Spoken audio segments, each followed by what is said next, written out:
Hi everyone, my name is Jenny and welcome back to my creative space. In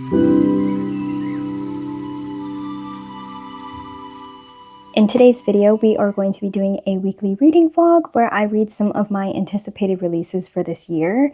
And the first book that I have for this vlog is Immaculate Conception by Ling Huang. I also have The Emperor of Gladness by Ocean Vuong. I am starting it in this vlog, but I don't think I will be completing it. I know that when I read On Earth We're Briefly Gorgeous, it took me quite a while to get through it.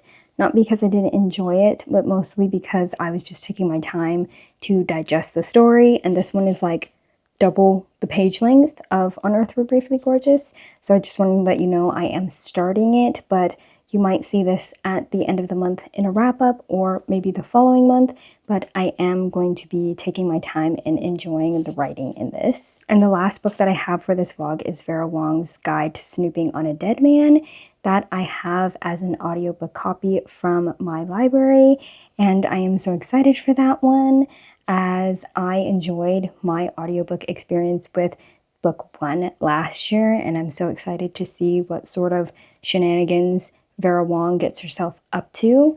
But the first book that we are going to be starting is Immaculate Conception. I'm gonna go get myself sorted, do a little bit of cleaning up, and then once I start on the book, I will let you know the concept of the book and some of my starting opinions. Okay, I am 10% into Immaculate Conception, and I wanted to give you a bit of an update. So the concept of this book is that we follow our two main characters, Anka and Mathilde. Most of the story that I've read thus far is told from Anka's point of view, and they both go to this art school, and Anka first meets Mathilde through this like chance encounter, and she slowly becomes obsessed with Mathilde and the art that she produces. And I think it mostly comes from the fact that Mathilde's art really evokes this emotion and feeling from Anka, and so she gets really pulled into her orbit. And so this story really kind of evaluates the difference between love for your friend and almost this obsession slash possession of who they are as a person. Thus far, I mean, I'm only at the 10% mark, so I've only really read like the before, so when they're in art school with each other, and then there's other chapters that are talking about the now, them as adults. For Ling Huang, one of my favorite things about Natural Beauty is the way she evokes this very familiar and almost personal feeling within the relationships that she wrote in Natural Beauty. That one more so focuses on a relationship between our main character and her parents and a sort of societal discussion. This one has a societal and like technology discussion in here, but the interpersonal relationship is more so about friendship. But in this one, the interpersonal relations with the friendship and like just the 10% mark where we're only just seeing the blossoming of their friendship, it just feels so raw and so intimate. And we get to see Anka and how she discusses like her feeling of inadequacy and where she grew up, the sort of societal separation that she had to go through, and how she doesn't really feel enough as a person in the society, and then also somebody within this art school. There's so much pretension going on in there, and the sort of art she makes doesn't seem like something she wants to make, but more so something she creates because that was the only way that she could be accepted into the school and receive a scholarship to even be in this place, and how she has to be somebody different than who she wants to be. And then in her perspective, it seems like Mathilde is someone who is so deeply herself in her art, and that just creating this obsession with who she is as a person and as an artist, I think is so compelling as a story. I'm also interested to see what the horrors of this one is. I think this more so leans sci-fi horror, and I don't think I've really read too much of sci-fi horror, if not at all.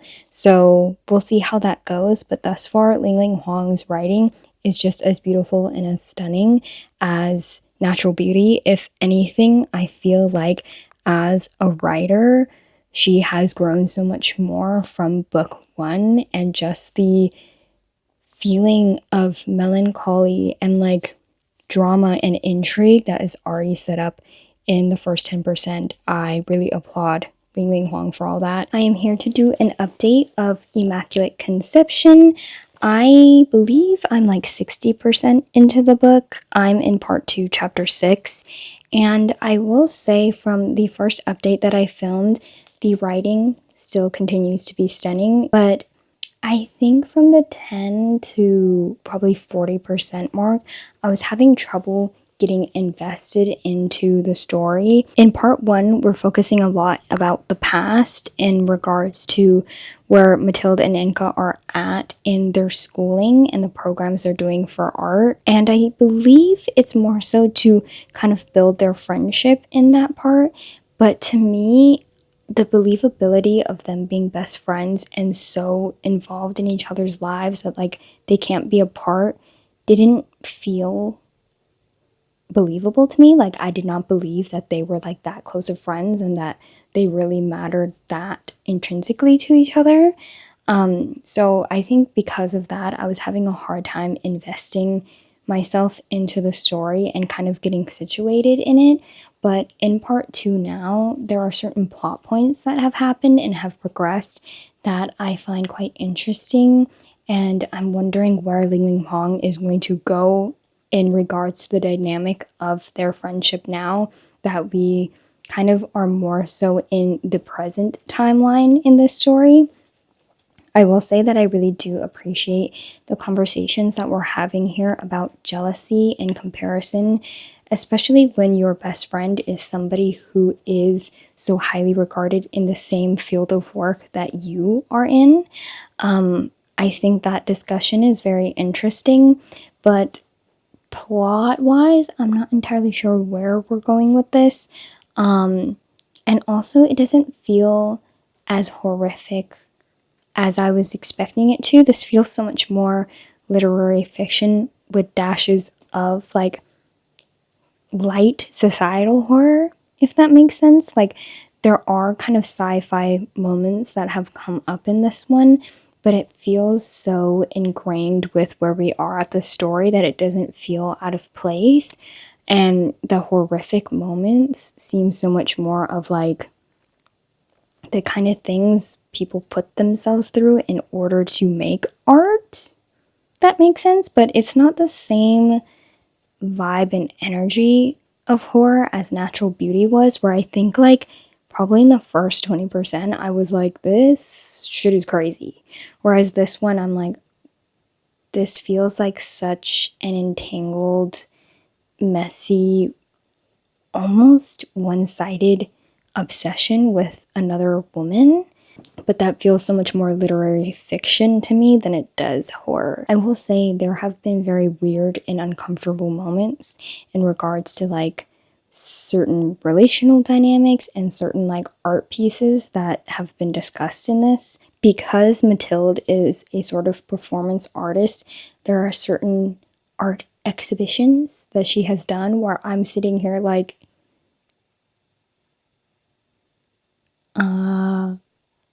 pause. I'm uncomfortable. But other than that, there hasn't been anything that I feel like has made me feel like I want to jump out of my skin or my skin is crawling. It's just like one of those like kind of uncomfy, weird things, but not necessarily like horrific. There's like one thing that I was like, oh, that was kind of horrifying, but it felt very glazed over, if that makes sense. So I feel at the 60% mark, there's bound to be something that triggers a bigger moment in the story, but hopefully, you know, things amp up.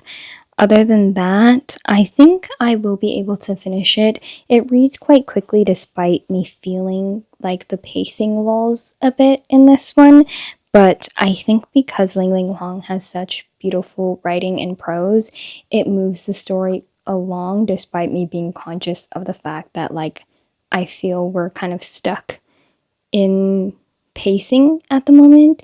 But again, hopefully at the 60% mark, things start kicking up and I will have something interesting to tell you. But at this point, it's feeling like a middle of the road kind of book for me. I think it might have been marketed a little bit wrong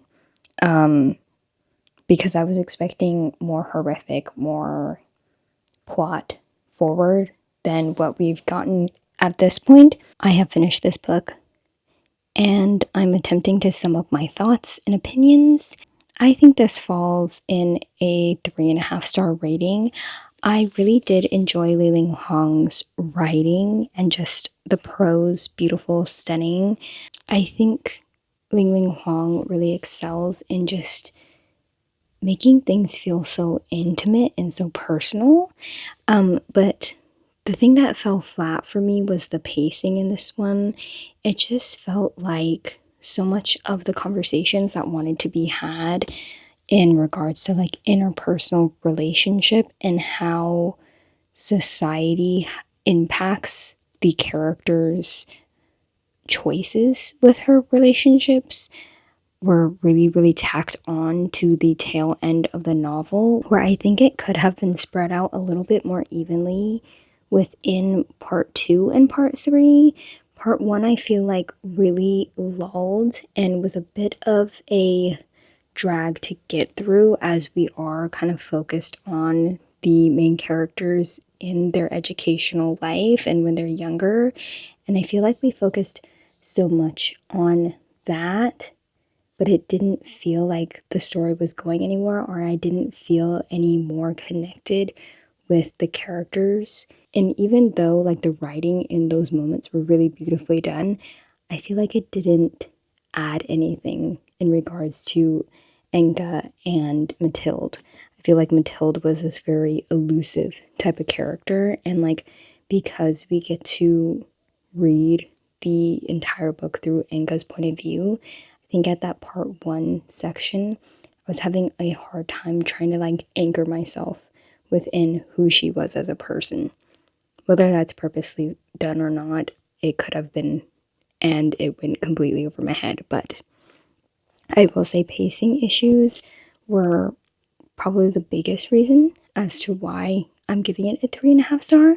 But I think it's still beautifully written, and the conversations being had in part 3, I think were really interesting, especially in regards to the idea of bodily autonomy and also consent, and like how far we go with our obsession and like how we frame our love for people. Like, what is the silver lining between loving someone or like loving the idea of what someone adds to our life? I think that was a really interesting conversation. I will say it wasn't necessarily horrific in the way that I kind of assume horror to be. So I don't think that you should go in reading this expecting horror. I think it's more so of a character study, and the sort of horrific human choices somebody will make in order to keep their life looking a certain way. I think that's the more horror that's going on in here. But I will say, do check trigger warnings. If you find trigger warnings a spoiler, you can skip ahead, but I want to just let you know, as this wasn't something that I was expecting. But I think towards part 3 of the book, there is mention of childhood trauma, specifically SA, in one of the characters' childhoods. It's not on page, but it is mentioned and spoken about, not in detail. But that was something that I kind of expected in regards to one of the characters and just like what was alluded to in some of the artwork that we saw, but I didn't think it was going to be revealed in that way. So do check trigger warnings and prepare yourself for that. But because it's not in detail, to me, it didn't trigger me so much, but it definitely was really uncomfortable reading that part. So do keep that in mind. But I'm gonna get ready for bed now. I think tomorrow I'm gonna start the Vera Wong book because I think I just need something fun right now. My before bed read is actually volume 9 of the Apothecary Diaries. I've just been slow reading this entire series before bed because, it's just a chill one. There isn't anything too crazy that goes on, at least where I am at the story. So this is a perfect before bed read. Vera Wong will be started tomorrow.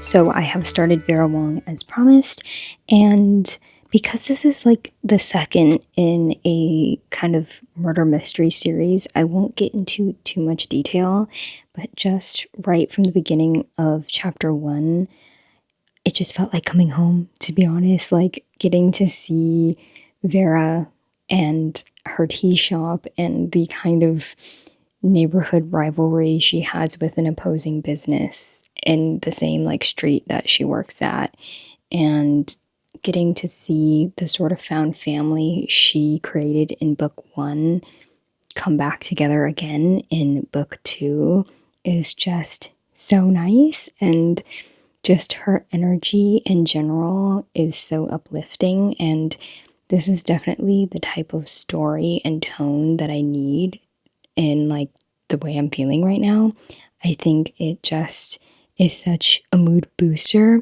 And like at the end of chapter 1, she talks about like, oh, like I'm so grateful for life. All these things that I've wanted have like kind of come together, but I'm kind of bored and I wish I had a murder to solve. And I'm like, Vera girl, you are so funny because what? What are you saying? But it is a murder mystery series, so what Vera Wong wants, Jesse Q Sutanto will give. And on another note, I read the first chapter of Emperor of Gladness, and I don't think I'm in the mood for that book currently. It does deal with heavier topics, of course, and I think Ocean Vuong's writing is as beautiful as ever, but I think topic-wise, just from the get-go, I don't think, given the way I'm feeling and the mood that I've just been in recently, in the headspace I'm at, that I am ready for a heavier book like this.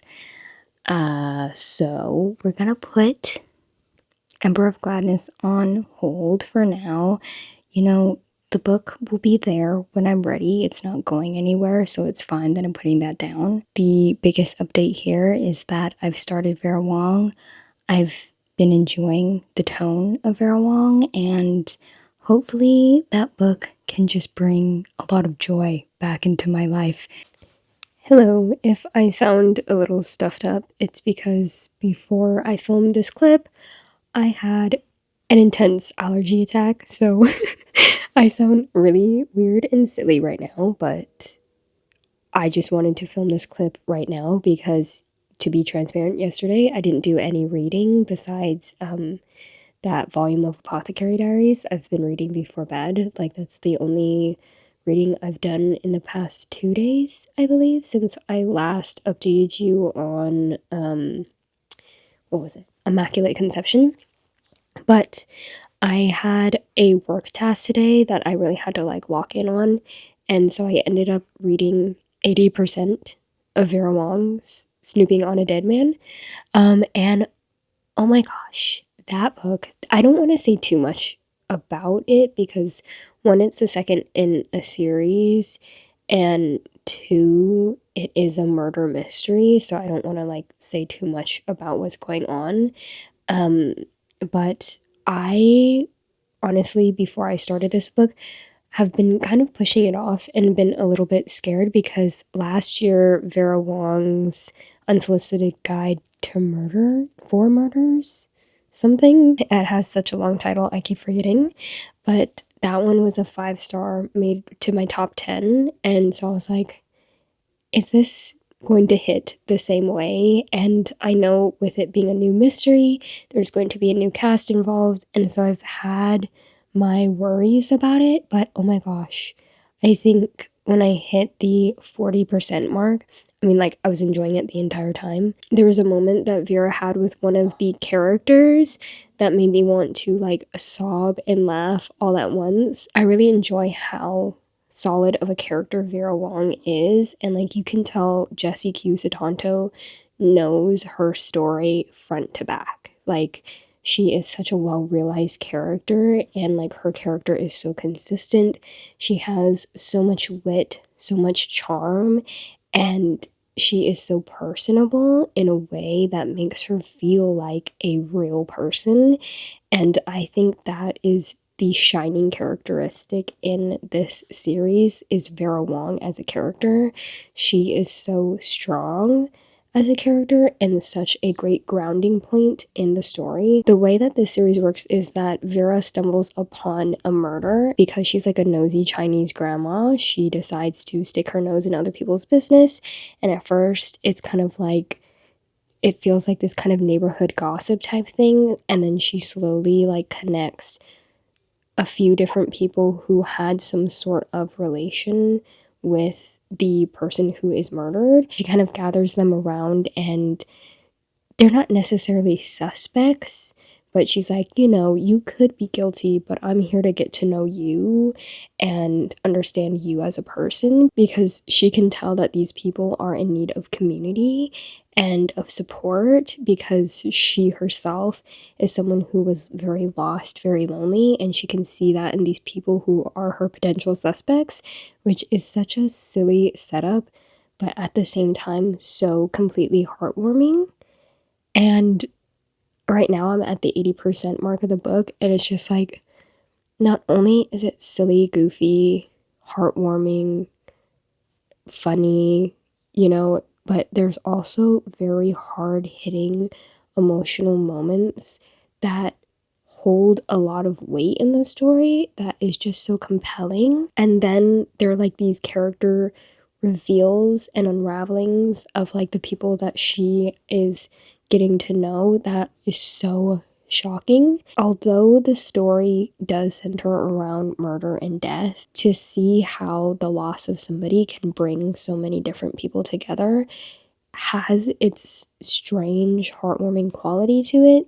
And then there are moments where you're like, oh shit, someone's really dead, and like somebody who Vera thinks could potentially have been murdered. And so it has a lot of heaviness and a lot of weight, but because Vera is somebody who understands the people that she's with, she brings a lot of levity to all these moments. And like, what I love about it, Vera is 60, but she calls herself like an old ancient grandma, which I don't think she is that old, to be honest.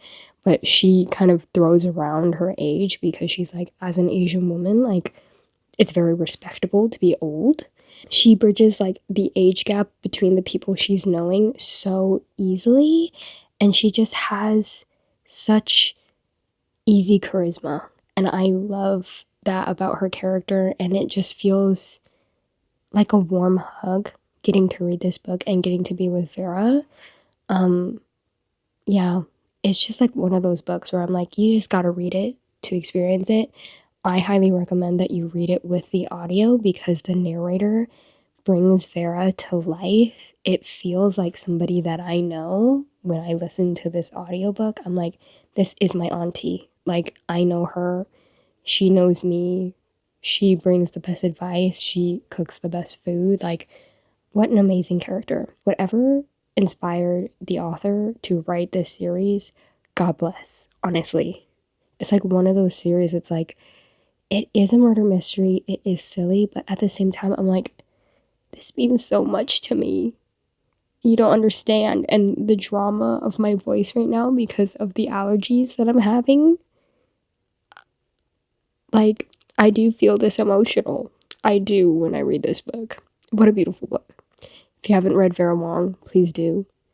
It heals your soul. I sound like I'm crying, and I might as well be because this book is just chef's kiss amazing. It's obviously going to be a 5-star. It's obviously going to be a 5-star, and it's exactly the type of book that I needed in the emotional state that I've been in the past few weeks. But other than that, that's probably going to be the last book I finish in this vlog. Pray that this allergy medicine kicks in like pronto. So I'm here to close out this reading vlog. This week I kind of was all over the place, so I do apologize for that. But we did get some good amount of reading done.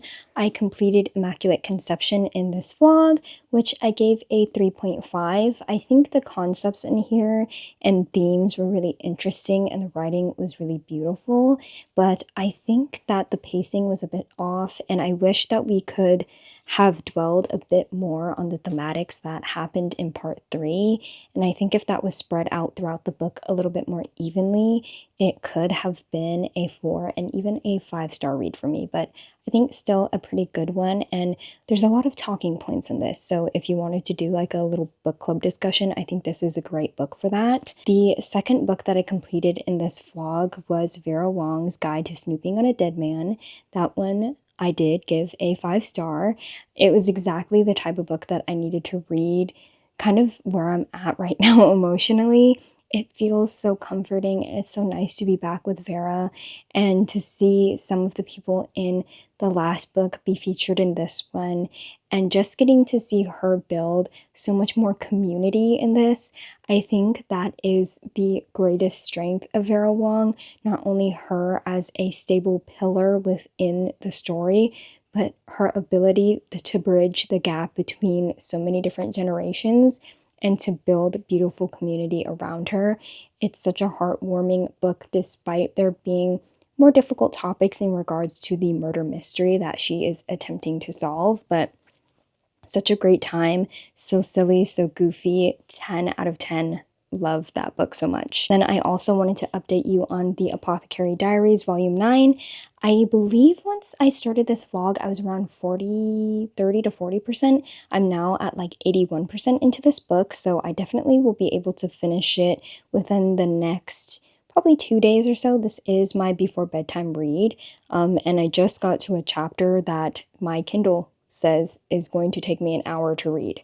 So there are certain chapters in these light novels that are really, really long, but I know I'll be able to get this done within this next week. And I also put down The Emperor of Gladness just because topic-wise, that's not something that I think I'm ready to read yet, but hopefully I get to be in a better place, in a better mood to pick that up and get to tell you about a very anticipated read for me, but just right now, emotionally, I think it would be better for me to put it off. Other than that, thank you for coming along with me for this week of kind of mood reading and everything being really messy and jumbled. I hope you enjoyed this video. If you made it this far and don't have anything else to say, you can put the teacup emoji in the comments for Vera Wong. I'm very glad that I read that. 5-star. I hope you picked that up. But thank you again for watching this video, and I will see you in the next one. Bye!